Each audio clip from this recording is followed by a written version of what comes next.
break আমরা change করে যাই ডিফেন্স অনেক ফালতু হাফ ব্রেক আমরা চেঞ্জ 19 নাম্বার প্লেয়ারটাকে আগে নেওয়া উচিত ছিল হাফ ব্রেক কোনো কোচই না ওরা তাল চালা রাইছে বল খেলতে খেলাটা উত্তেজনা ছিল লাস্ট পর্যন্ত কোনো খেলা বলে খেলা খেলতে খালি বল শুধু নিতে গেলে খেলবো এরকম খেলা কেন খেলবো টাইম লস করছে ভাই অনেক টাইম মিতুল মারমা ধ্বংস করেছে সব নষ্ট করেছে একমাত্র মিতুল মারমা চেঞ্জিংটা করা হয়েছে এই চেঞ্জিংটা আমরা আরো আগে দেখতে চাইছিলাম কেন তারা এটা করে না প্রত্যেকটা বার আমরা খেলা থেকে কষ্ট নিতে হয় কেন আমরা আর কবে ভালো সব কমিউনিটিতে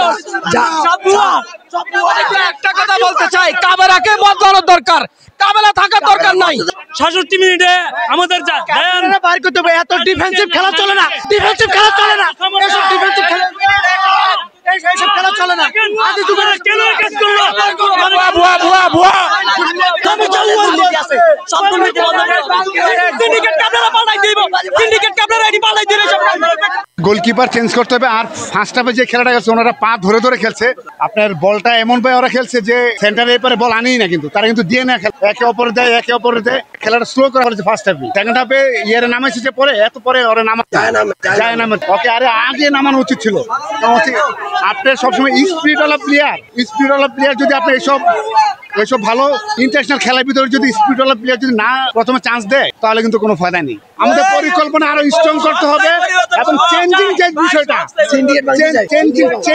বিষয়টা সেই বিষয়টা আরো ভালোভাবে খেয়াল দিতে হবে কারণ চেঞ্জিং এইভাবে হয় না চেঞ্জিং ওরা যদি যারা চেঞ্জিং করছে পরবর্তীতে তাদেরকে যদি আগে নামানো হতো তাহলে আজকে রেজাল্ট এইটা হয় না ডিসিপ্লিন বলতে কিছু নাই ঠিক আছে তখন বাংলাদেশ জিতবে এর আগে বাংলাদেশ জিতবে না কোচের কোনো এখানে কোনো ডিসিপ্লিন মারবা বুয়া আমি তুল মারবা বুয়া